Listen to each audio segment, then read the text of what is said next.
ప్రభుత్వం ప్రియమైన సహోదరు ప్రజలండి. అది ఈరోజు వాక్షుని తెలుగు ప్రారంభిస్తున్నాం. మోహనుద్ర మహాగణ సృష్టించిన నాదా పరిశుద్ధాత్మ ఆకాశాన్ని భూమిని సమస్తాన్ని సర్వాన్ని సృష్టించిన సృష్టికర్త నీకే స్తుతి, నీకే మహిమ, నీకే ఘనత చెల్లిస్తున్నాం తండ్రి. కొబ్బరి బట్టి నీ ప్రేమను బట్టి నాయన గర్తించిన మే నెలంతా ప్రభాని సజీవన రెక్కల కింద మమ్మల్ని అందరినీ కాచి కాపాడి భద్రపరిచి ఆరోగ్యం ఇచ్చి ఆయుష్ ఇచ్చి బలం ఇచ్చి శక్తినిచ్చి కృపనిచ్చిన ఆయన సజీవుని రెక్కల్లో ఉంచినందుకు నీకు స్తోత్రాలు చెల్లించినాం తండ్రి. ఆలయ ప్రజల్లో ప్రభు నాయన ఏసై ఇంతవరకు ప్రభు తండ్రి మన ఆయన రక్షక నాథ పాటల్లో మీరున్నారయ్యా, రాజుల్లో మీరున్నారు తండ్రి. నా పరిశుద్ధాత్మ నడిపింపులో మీరు మమ్మల్ని నడిపించిన విధానానికి స్తోత్రాలు తరపు ప్రభు నీ వాక్యం చెప్తుండగా అభిత్రమైన నా పెద్దల అగ్ని చేత కాల్చి నా శరీరాన్ని మరుగుపరిచి మానవ స్వరాన్ని మరుగుపరిచి దైస్వరంతో మాట్లాడి దర్శించుకుని వచ్చినాడు తండ్రి. జూన్ నెల 1వ తారీఖున ప్రభు నాయన ఏసే నీ వాక్యంతో మాట్లాడయ్యా, నీ వాగ్దానంతో మాట్లాడయ్యా, నీ వాగ్దానం చేత ప్రభు నాయన తండ్రి ఏసే నీ బిడ్డలను బలపరిచి స్థిరపరచమని వచ్చినాడు తండ్రి. రాజా రక్షక నాదా నీ వాక్యం బ్రతికించేది, బాధలో నెమ్మదినిచ్చేది కనుక నీ వాక్యంతో మాట్లాడు ప్రభా, నీ నామానికి మహిమ తెచ్చుకోమని వచ్చినాడు తండ్రి. రక్షక నాదా పరిశుద్ధాత్మ ఆసక్తితో ప్రభా తండ్రి నెల ప్రభు దేవుడు ప్రభు తండ్రి మాకు ఏ వాగ్దాన్ని ఇవ్వబోతున్నాడని ఎదురు చూచుండగా పరిశుద్ధాత్మ నిబుడల ప్రభు నాయన హృదయాల మీద తట్టమని నడుచున్నాడు తండ్రి. వాక్యాన్ని అర్థం చేసుకుని జ్ఞానాన్ని పరిశుద్ధాత్మ శక్తిని దయచేయమని నడుచున్నాడు. ఇంకొకరి కొబ్బరి నామానికి మహిమ తెచ్చుకోమని ఇస్తున్నామని నడుచున్నాను మా పరమ తండ్రి. ఆమేన్. మరి ఈ నెల ఆశీర్వాద సందేశం ఏంటంటే 31వ అధ్యాయం అండి, 3వ అధ్యాయం అండి. చాలా కాలము కిందట యెహోవా నాకు ప్రత్యక్షమై ఇట్లనెను శాశ్వతమైన ప్రేమతో నేను నిన్ను ప్రేమించుచున్నాను కనుక విడవక నీ ఎడల కృప చూపుచున్నాను. నీ ఎడల నేను దేవుని నామానికి మహిమ కలుగును గాక. దేవుడు ఈ నెల ఏం చెప్తాడంటే, దేవుడు ఏం చెప్తాడంటే ఇడవకంట మన ఎడల చూపుచున్నాడు. ఎంతో గొప్ప సంగతి. ఇంకా మనకి ఏం కావాలి చెప్పండి? ఇడవకుండా అంటే ప్రతి నిమిషం ప్రతి క్షణం వేపలు చేస్తున్నప్పటికి, నువ్వు ఎక్కడికి వెళ్తున్నప్పటికీ, ఏది చేస్తున్నప్పటికి కూడా నిన్ను ఆయన ఇడవకుండా నీ బయట చెయ్యి పట్టుకుంటాడు. ఎందుకు తెలిసేది? ఆయన నిన్నంట ప్రేమిస్తున్నాడు, నిన్ను నన్ను ఆయన ప్రేమిస్తున్నాడంట. నిన్ను నన్ను ప్రేమిస్తున్నాడు కనుక నీకోసం నా కోసం ఆయన ఏం చేశాడు చెప్పండి? ప్రాణాన్ని ఉంటుంది. దేవునామానికి మహిమ కలుగును కాక. ఈ లోకంలో ఎవరు చేసి త్యాగాన్ని, ఎవరి ప్రాణాన్ని మన కోసమే ఇచ్చిన మరి గొప్ప దేవుడు ఎవరంటే చెప్పండి? యేసు ఒక్కడే. ఆయన ఒక్కడే అద్భుత కార్యం చేయగలడు, ఆయన ఒక్కడే ఆశ్చర్యకార్యం చేయగలడు, ఆయన ఒక్కడే మరి తన రక్తాన్ని మన కోసం సిందించి తన ప్రాణాన్ని మన కోసం పెట్టిన యేసుక్రీస్తు ప్రభువారు అందరికీ ఎవరని చెప్పండి? దేవుడే ఉన్నాడు. ఎవరైతే ప్రభువా నేను పాపిని, నేను దీనుడిని, నేను వేదంలో కన్నీటిలో ఉన్నానయ్యా, రోగంతో ఉన్నానయ్యా, లేదంటే చేతబడి శత్రువుతో దెయ్యపు ఆత్మతో బాధపడుతున్నాను, ఎవరైతే దీన మనసు కలిగి మరి దేవుని దగ్గరకు వస్తారటువంటి వారిని ఏంటండి ఎంత మాత్రమో విడబడు ఎడబాయుడు. దేవునామానికి మహిమ కలుగును గాక. ఎందుకంటే నువ్వు నమ్మిన దేవుడు ఎవరండి? నమ్మదగిన ఇశ్రాయేలు కాపాడుతున్న దేవుడు. కొనకలేదు, నిద్రపోలేదు కనుక ఆ కొనకని నిద్రపోని యేసయ్యకి ఒక్క రాత్రి కాల సమయం మరి ఈ నెలంతా మనకి మే నెలంతా చేసిన ఉపకారాలకి మేలుకు తలుసుకొని మనం ఏం చేస్తాం చెప్పండి? ప్రతి నెల కూడా యాలేడు పెట్టడం జరుగుతుంది. మరి ఒక 5 జూన్ 1వ తారీఖున దేవుడు మనకి ఏం వాగ్దానిస్తాడండి? నిన్ను విడవక నీ ఎడల నేను చూస్తున్నాను. దేవునామాన్ని విడవకయ్యా, నువ్వు విడిచిపెట్టేస్తే నేను ఏమైపోతాను? నువ్వు నన్ను కానీ ఒక క్షణం విడిచిపెట్టినా మర్చిపోయినా నా గతి ఏమైపోతుందో నాకే తెలియదయ్యా అనేసరికి మనం ఏం చేయాలి చెప్పండి? ప్రార్థించాలండి. ఎంత గొప్ప దేవుడు అయ్యా, నా పట్ల ఇంత ప్రేమ కలిగి, ఇంత జాలి కలిగి, ఇంత దయ కలిగి, ఇంత కరుణ కలిగి నువ్వు ఉన్నావన్న సంగతి నేను మర్చిపోయానయ్యా. ఒకసారి అండి మనకు తెలుసు మన దేవుడు ఎంతగా ప్రేమిస్తున్నాడో, మనం దేవుడిని ఎంతగా ప్రేమిస్తున్నామో తెలుసు. అయినప్పుడు కూడా ఒకసారి ఏం చేస్తాం చెప్పండి? ఏం వాళ్ళే ఏదో జరిగిపోతుందిలే, నాకు దేవుడు నాతో ఉండి నాకు ఇప్పుడు ఉంటే నాకు ఇంత ఇలా జరుగుతుంది అనే ఒక భావన ఎవరు కలగజేస్తారు చెప్పండి? దుష్టుడు కలగజేస్తారు. అపవాది అందుకని అపవాదికి లేకపోతే దేవుడు కుమారుడు ప్రత్యక్షం కావాలంటే అనుదినం అనుక్షణం ఎవరు సేవించాలి? దేవుడిని సేవించాలి, దేవుడిని బతిమాలి, దేవుడికి ప్రార్థించాలి, దేవుడిని అడగాలి. అడుగుడు మీకు పడిన దేవుని ప్రతీది అడుగు. ఏదైనా సరే ఆయన ఇష్టమైన సంస్థాన్ని ఆయన అనుగ్రహించడానికి నిశ్చితమే కానీ నా ఇష్టం కాదయ్యా, నీ ఇష్టమే కానీ నా ఇష్టం కాదయ్యా. నా పట్ల నువ్వేం చేయాలనుకుంటున్నావో, నన్ను ఈ లోకానికి ఎందుకైనా పంపించావో నాయన, నాకు ఎందుకది ఈ యొక్క బాధని వేదనని శోధన నా కుటుంబంలో కలగజేస్తున్నావు నాకు తెలియదయ్యా. నేను నిన్ను నమ్ముకున్నాను కనుక నన్ను నువ్వు అవమాన పాలు చేయమని విశ్వాసం నమ్మకం నాకు ఉంది. అందుకే నీ పాదాలు పట్టుకొని నేనేం చేస్తున్నాను? మొరపెడుతున్నాను. దేవుడు నామానికి మహిమ కలుగును గాక. ఆయనకు మొరపెట్టండి, ఆయన విడవక కృప చూపిస్తానంటున్నాడు. ఆయన శాశ్వతమైన ప్రేమతో, శాశ్వతం అంటే ఏంటి తెలుసండి, అంటే మనం ఈ లోకంలో ఉన్నంత కాలం కూడా ఆయన మనల్ని ప్రేమిస్తూనే ఉంటాడు, మనం దీవిస్తూనే ఉంటాడు, మనం ఆస్వాదిస్తూనే ఉంటాడు, మన పైన ఆయన కృప కుమరిస్తూనే ఉంటాడు. ఆయన కరుణామేడు కనుక, కనికరమూర్తి కనుక, జాలిగల దేవుడు కనుక నువ్వు మర్చిపోయాలని మర్చిపోయే దేవుడు కాదు. నువ్వు విడిచిపెట్టిన ఆయన నేను విడిచిపెట్టే దేవుడు కాదు కనుక, అంత గొప్ప దేవుడు, అంత శక్తిమంతుడు నువ్వు తెలుసుకొని ఉన్నావు కనుక దేనికి భయపడదు. నిబ్బరం కలిగి ధైర్యంగా ఉంటే అన్ని విషయాల్లో కూడా ఆయన హస్తము నీకు ఎలా ఉంటుంది చెప్పండి, ఎడవక ఎడబాయక ఉంటుంది దేవుడు చెప్తున్నాడు. అట్లీగానే ఇక్కడ చదువు ఇంకానే 4వ వచనం చదవమ్మా. ఇశ్రాయేలు కన్యక నీవు కట్టబడినట్లు నేనికి మీదట నిన్ను కట్టితిని. నీవు మరలా తంబురలను వాయింతువు. సంబరపడేవారు నాట్యములో కలిసి దేవుని నామానికి మహిమ కలిగి అంటున్నాడని ఇశ్రాయేలు కన్యక, నీవు కట్టబడినట్లు అన్న నీ జీవితాన్ని కడతాను.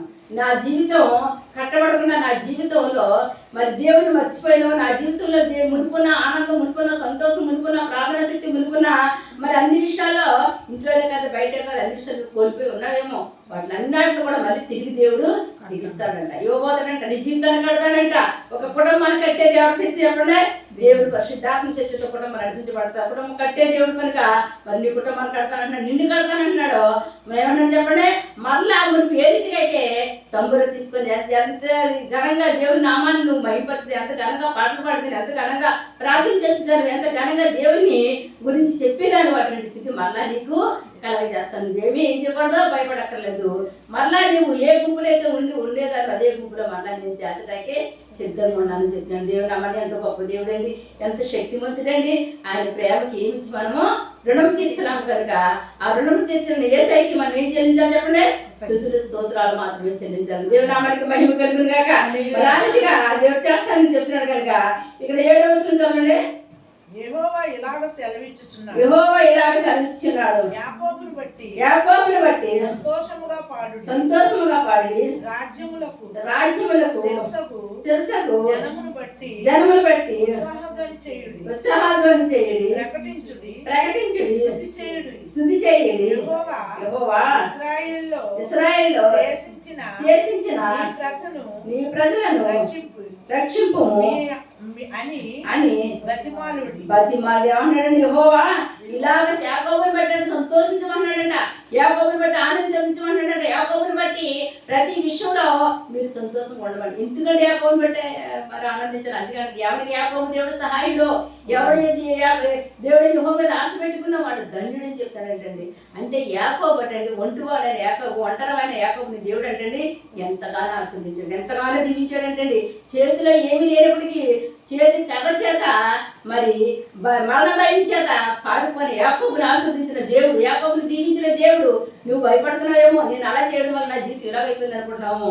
నువ్వేమి చేసినా ఏమి చేయకపోయినా సరే నేను నడిపించే నాదుడు యేసయ్య నీతోనే ఉన్నాడు. నువ్వేమి చేసినప్పటికీ ఆయన క్షమించే దేవుడు ఉన్నాడు, కరుణించే దేవుడు ఉన్నాడు, కటాక్షించే దేవుడు ఉన్నాడు.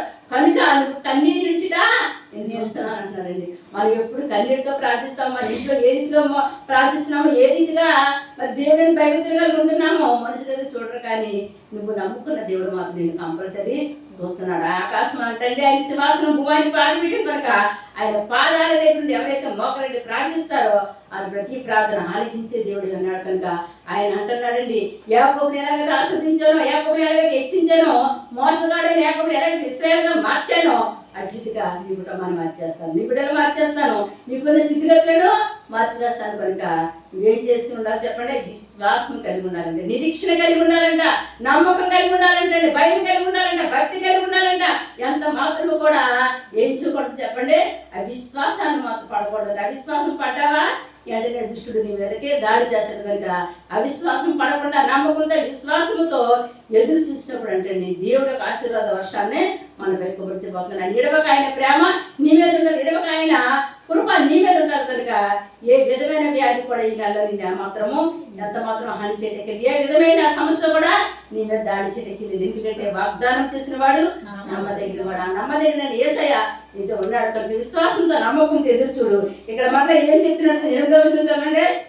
ఉత్తర దేశంలో ఉత్తర దేశమున నుండి నుండి నేను నేను వారిని రప్పించుచున్నాను. వారిని రప్పించుచున్నాను. గుడ్డివారినేమి, గుడ్డివారినేమి గుడ్డివారినేమి గర్భిణులనేమి, గర్భిణులనేమి ప్రసవించు స్త్రీలనేమి, ప్రశ్నించే స్త్రీలనేమి భూదిగంతముల నుండి బూది గంతములుంది అందరిని అందరిని సమకూర్చుచున్నాను. సమకూర్చుతున్నాను. మహాసంగమై మహాసంగమై వారిక్కడికి తిరిగి వచ్చేది. వారెక్కడికి తిరిగి వచ్చి దేవునామానికి మహిమ కలిగిన వారు గుడ్డివారు గర్భిణీలు ప్రశ్నించే స్త్రీలు అందరూ సమస్తం అందరూ కూడా అంటండి ఒకే గుంపుగా కూడా ఏం చేస్తారు చెప్పండి, దేవుని ఆరాధిస్తారు. దేవుని చూస్తారు. ఈ రోజు ఆల్రెడీ ట్రైన్లో ఇక్కడ మనందరం కలిసి ఏం చేస్తాం చెప్పండి, దేవుని ఆరాధిస్తున్నాం. ఎందుకు ఆరాధిస్తున్నాం చెప్పండి, ఈ నెల ఆయన చేసిన మేలుకి, ఈ నెల ఆయన చేసిన ఉపకారాలకి మరి మనం ఆయనకి ఏమి రుణం తీర్చగలం కనుక ఈ నెల కాపాడిన దేవుడు జూన్ నెలలో కూడా మనల్ని కాపాడి మనకి మేలు చేయలేని మనం ఏ రీతిగా దేవుని ఆరాధిస్తున్నాము అట్టి రీతిగా ప్రతి ఒక్కరినంటే కుంటివారిని తేడలేదు, గుడ్డివారిని తేడలేదు, గర్భిణీ స్త్రీలను తేడలేదు, ప్రవహించిన స్త్రీలను తేడా ఏ భేదము లేదంటండి. అందరూ కూడా ఎవరిని ఆరాధించాలి చెప్పండి, సంఘంగా కూడి ఎవరిని ఆరాధించాలండి, దేవుడు మాత్రమే ఆరాధించాలి. ఆ దేవుడికి మాత్రమే మహిమ ఘనత ప్రభావం ఇచ్చాలి. మనుషులకి ఎంత మాత్రం చల్లటానికి ఈ లేదు. మనుషులు ఎటువంటి వారు పురుగొట్టి మనం కాళ్ళతో నలిపేస్తే అందరూ ఏమైపోతుంది చెప్పండి, నలిగిపోతాం. అందరూ మనం కనబడకుండా పోతాం. అటువంటి మనల్ని ఆయన శ్వాసమైన ప్రేమతో ప్రేమిస్తున్నాను నేను అలా చెప్పాడు కనుక ఇడవకు కృప జీవితాన్ని అన్నాడు కనుక ఆ కృపగల దేవుడిని మనం కృప చేతన ఏం చేయాలి చెప్పండి, విశ్వాసం కలిగి ప్రార్థించాలండి. ఇక్కడ చదువుతామండి, వారు ఏడ్చుచు వచ్చెదరు, వారు నన్ను ప్రార్థించుచుండగా వారిని నడిపించెదను. దేవుని నామానికి మహిమకి ఎలా వస్తారంటే దేవుని మందిరానికి ఏడ్చుకుంటూ వస్తారంట. దేవుడు ఎలా పంపిస్తారండి వారిని నవ్వుతూ. అంటే వాడు గుడ్డోలుకుండా కుంటోలుకుండా వచ్చారనుకోండి, ఆ కాళ్ళు ఏమైపోతాయి చెప్పండి, స్వస్థత పొందుకొని నడుచుకుంటూ వెళ్ళిపోతారంట. అబ్బా ఎంత గొప్ప సంగతి అండి, ఎంత మరి మేలుకరమైన విషయం అండి ఇది. ఇక్కడ ఏమన్నాడంటే అంటే కాళ్ళు లేకపోవడం కాదండి, ఇందులో సమస్యలు, కష్టాలు, బాధలు, ఎన్నెన్నో ఇబ్బందులతో ఉన్నప్పుడు అంటండి మనకి ఏం కలుగుతుంది, మనోవేదన కలుగుతుందండి. ఆ వేదన పెట్టి ఆ దుఃఖాన్ని పెట్టి మనం ఉన్నప్పుడు అంటండి ఆ దేవుని మందిరంకి వచ్చి మనం ఏడుస్తూ ప్రార్థించినప్పుడు అంటే ఆయన మేలు చేస్తాడంట. వారు తొట్టిల్లకుండా చక్కగా పోవు బాటను నీళ్లు కాలువల వారు నడిపింతును. ఇశ్రాయేలునకు నేను తండ్రిని కానా, ఎఫ్రాయిము నా జ్యేష్ఠ కుమారుడు కాడా. దేవుని నామానికి మహిమ కలుగుగా. ఇశ్రాయేలు నా తండ్రి కాదా, ఎఫ్రాయిము నా జ్యేష్ఠ కుమారుడు కాదా. ఎఫ్రాయిము అంటండి అబ్రాహాము ఏం చేశాడు చెప్పండి, యాకోబు తన పెదము కుమారుడుగా ఆశీర్వాదాన్ని ఇచ్చాడు మాటండి. అందుకే ఎఫ్రాయిము నా జ్యేష్ఠ కుమారుడు కాదు, ఇశ్రాయేలు నేను తండ్రి కాదు. ఇశ్రాయేలు ఎవరిని, యాకోబుని, మోసగాడని యాకోబుని దేవుడు ఏం చేసి చెప్పండి, ఇశ్రాయేలు కాబట్టి ఇశ్రాయేలు ఏడు చెప్పండి, ఆశీర్వాదం. ఇశ్రాయేలు ఏడు చెప్పండి, దీవెన. మరి ఎఫ్రాయిము అనగా ఏడు చెప్పండి, అభివృద్ధి. ఏం చెప్పండి, అభివృద్ధి, విస్తారమైన మరి వర్షాన్ని కురిపించే ఒక శక్తి ఆ యొక్క ఎఫ్రాయిము వంశస్థులకి ఉందన్నమాట. అంటే ఎక్కడ వేసిన బొంగలు అక్కడ ఉండకుండా అనేకమైన చోట్లకి వెళ్ళి దేవుని శక్తి ఎవరికి చెప్పండి, ఎఫ్రాయిము వంశస్థులు. దేవుని నామానికి మహిమ కలుగును గాక. అటు చదవండి, 12వ వచనం చదవండి. వారు వచ్చి సీయోను కొండ మీద ఉత్సాహధ్వని చేతురు. యెహోవా చేయు ఉపకారమును బట్టి గోధుమలను బట్టి ద్రాక్షారసమును బట్టి తైలమును బట్టి గొర్రెలకును పశువులకును పుట్టి పిల్లలను బట్టి సమూహములుగా వచ్చెదరు.